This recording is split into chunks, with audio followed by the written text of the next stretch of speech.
For 4.5 months, Corporal Ilya Kaminsky and his fellow soldiers from the 11th Separate Air Assault Brigade have waged war as part of the grinding Russian military offensive that has slowly pushed Ukrainian troops back in eastern Ukraine. By early July, Kaminsky said, he'd had enough, he refused to fight, one of 78 soldiers from his brigade who have refused orders. I'm morally exhausted. There is absolutely no trust in the authorities and the higher command. From the very first word, Kaminsky, 20, told Current Time in a phone interview on July 17. Recorded from an undisclosed location in the Luhansk region of eastern Ukraine. Because they ignore everything. They ignore any requests. They began to stir and offer up some alternatives. When people started specifically saying no, he said, I'm tired. Homesick. My daughter was born 3 months ago. I still haven't seen her. Nearly 5 months into the largest war in Europe since World War II. A growing number of Russian soldiers like Kaminsky are refusing to fight, demanding to return home. Or outright not going to Ukraine in the first place. Russian rights activists say hundreds, possibly thousands of troops are balking at orders to deploy. To keep fighting, or to remain on the battlefield without rotating out or home. Of the 78 soldiers from Kaminsky's unit who have disobeyed orders, some have been ordered held in a makeshift brig for days, he said. The refusnik troops add to Russian commanders' headaches as they struggle to replenish spent and exhausted units across the roughly 480-kilometer front line stretching from east of Kharkiv in the northeast down to Kherson in south-central Ukraine. Western intelligence agencies say Russia's losses are substantial. A top British military commander told the BBC this week that up to 50,000 Russian troops have been killed or wounded since the invasion was launched on February 24. The Kremlin has declined to call for a general mobilization to replenish lost troops.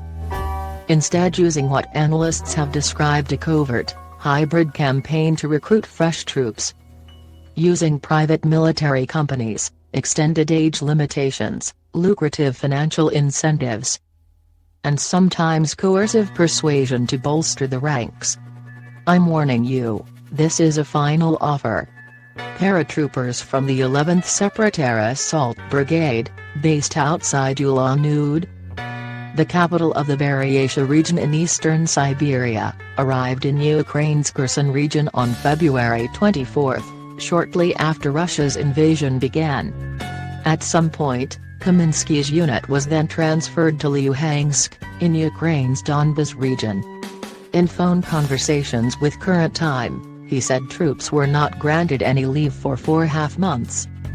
Even as the losses and casualties for the brigade mounted, up to half of the brigade's personnel, around 1,000 have been either killed or wounded in action, he said. Early in the war, Kaminsky said, commanders ordered the brigade to defend a line opposite Ukrainian forces that stretched up to 64 kilometers in length, about 4 times what the brigade's troop strength could reasonably protect. At another moment, he said, unit commanders ordered a squad of 5 soldiers to try to seize a nearby settlement defended by up to 200 Ukrainian soldiers. Kaminsky said discontent had been building in the unit for weeks, if not months. He said he himself had written some 20 complaints and demands for reassignment. But his superior officers had rejected them or even tore the papers up completely.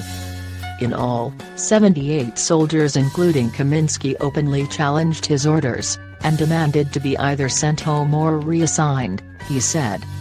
Unit commanders then staged an intervention. According to an audio recording shared with Current Time, commanders met with the insubordinate soldiers on July 17, alternately threatening, begging, and trying to coerce them to remain in service or rescind their resignation requests. Command post guard duty? Artillery sentry duty? Anybody want it? The commander, a lieutenant colonel identified only by his surname Agafonov, can be heard telling the soldiers. Brigade commanders ask who wants to guard the 2nd Gunners Unit. Anyone? 3 days of duty? They're making everything so easy for you, guys. I'm warning you, this is a final offer. He is heard telling the soldiers. If no one's willing to take the offers from the brigade commanders, I won't detain you. But you have until 6 p.m. today. After that, I won't look at any new offers. According to Kaminsky, the pressure ended up working in part. As of July 16, 50 of the 78 soldiers who had demanded to return to their home base had relented. For the remainder, however, unit commanders ordered them arrested and held in a makeshift brig in the Luhansk region, according to Kaminsky, where they were being given food only once a day. As of July 20, the fate of the detained soldiers was unknown. Russian military regulations provide some legal justification and procedures for soldiers who disobey orders. According to Sergei Krivnko, a rights activist particularly for those who state they are anti-war, or pacifists. If a soldier acts according to such procedures, then he cannot be criminally prosecuted for this. Because there are no criminal articles for requesting the termination of a contract based on anti-war beliefs. Krivnko told Current Time. The soldier is in the unit, he's not running away anywhere. And that means he can't be prosecuted for desertion or going AWOL. He's not refusing to carry out orders, so the article on insubordination or disobeying orders isn't relevant either. Because he's not refusing to do so, he said.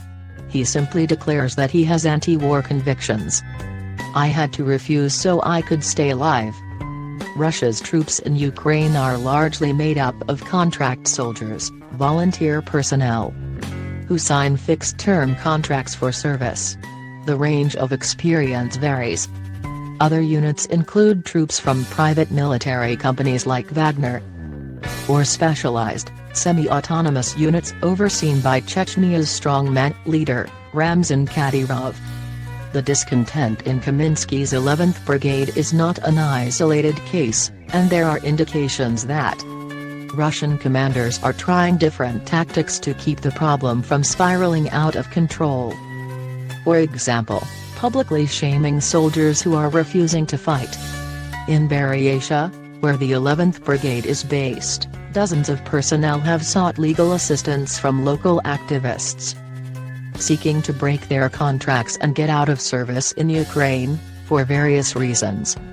In the southern Russian town of Budyanovsk, on the home base for the 205th Cossack Motorized Rifle Brigade, commanders have erected a wall of shame with the names, ranks, and photographs of some 300 soldiers who have disobeyed orders in the Ukraine war. They forgot their military oaths, the ceremonial promise, their vows of duty to their fatherland, the board reads. In conversations with Current Time via the Russian social media giant VK, several soldiers from the brigade disputed the circumstances behind their inclusion on the wall of shame. All asked that their names be withheld for fear of further punishment or retaliation by commanders. I understand everything, of course. I signed a contract. I'm supposed to be ready for any situation. This war, this special operation, one soldier wrote. But I was thinking, I'm still young, at any moment, a piece of shrapnel, a bullet could fly into my head. The soldier said he broke his contract and resigned from the brigade before the February 24 invasion, once he realized it was in fact going forward. I thought a long time about it and came to the decision. I understood that I had to refuse so I could stay alive, he said. I don't regret it one bit. You're nobody. Another soldier from the 205th Brigade also said commanders gave no preparation to soldiers before the war, and when the units deployed, they were told they were going on exercises. We didn't have normal munitions, no flak jackets or helmets. We had no food, no water, he said. Honestly, we had to supply ourselves with food. I didn't think I would quit, but it happened because of my wife's difficult pregnancy. When I asked for a delay until after she gave birth, a third soldier told Current Time in a VK message. The boss's response was, "We don't care about your problems, go ahead and quit." In his conversations with Current Time, Kaminsky lamented what he described as commanders' callous disregard for the well-being of their troops. "These people are ready for anything. They don't care about the life of a soldier, what's more important is his position and rank," Kaminsky said. "I'd rather bury you on the front line, on the line of defense, than give up my position," he said. Describing the sentiments of his commanders. "They just don't care. You're just a soldier for them, you're nobody.